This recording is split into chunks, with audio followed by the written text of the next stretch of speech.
দেশের জনপ্রিয় একজন নির্মাতা শিহাব শাহীন। তার নির্মাণ শৈলীতে মুগ্ধ তরুণ সমাজ। এক দশক আগে ছুঁয়ে দিলে মন সিনেমা বানিয়ে দর্শকের মন ছুঁয়েছিলেন তিনি। এরপর ওয়েব কন্টেন্টের মাধ্যমে একাধিকবার আলোচনায় এসেছেন গুণী এই নির্মাতা।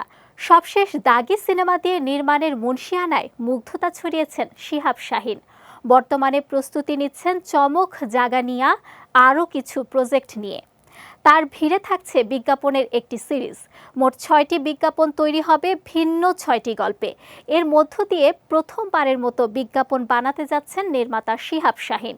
জানা গেছে দেশের একটি টেলিকমিউনিকেশনের জন্য টিভি সিটি নির্মাণ করবেন তিনি। এতে চমক হিসেবে থাকছেন এক ঝাঁক তারকা। তারা হলেন রাফিয়াত রশিদ মিথিলা, প্রার্থনা ফারদিন দিঘি, রুকাইয়া জাহান চমক, নাসির উদ্দিন খান, মামনুন হাসান ইমন ও ইরফান সাজ্জাদ। বিজ্ঞাপনটি নিয়ে দেশের একটি সংবাদ মাধ্যমকে শিহাব শাহীন বলেন, প্রথমবারের মতো বিজ্ঞাপন বানাতে যাচ্ছি, সেটিও আবার সিরিজ আকারে। বড় পরিসরে প্রস্তুতি নিয়ে কাজটি করব। সেখানে দেশের জনপ্রিয় ৬ তারকা অংশ নেবেন। আশা করছি বিজ্ঞাপনগুলোতে দর্শক গল্প ও বিনোদন খুঁজে পাবেন। নির্মাতা জানান, আগামী সপ্তাহে শুটিং শুরু হবে বিজ্ঞাপনগুলোর।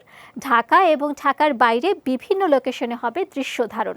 ২০০১ সালে ঘূর্ণি শিরোনামের নাটক নির্মাণের মধ্য দিয়ে নির্মাতা হিসেবে আত্মপ্রকাশ করেন শিহাব শাহীন। ২০০৫ সালে রমিজের আয়না দিয়ে তিনি ব্যাপক জনপ্রিয়তা লাভ করেন। পরে ২০১৫ সালে তার প্রথম চলচ্চিত্র ছুঁয়ে দিলে মন ব্যাপক সাফল্য পায়। এর ধারাবাহিকতায় তার নির্মিত ওয়েব সিরিজগুলো ওটিটি প্ল্যাটফর্মে নতুন উচ্চতায় পৌঁছে দিয়েছে এই নির্মাতাকে।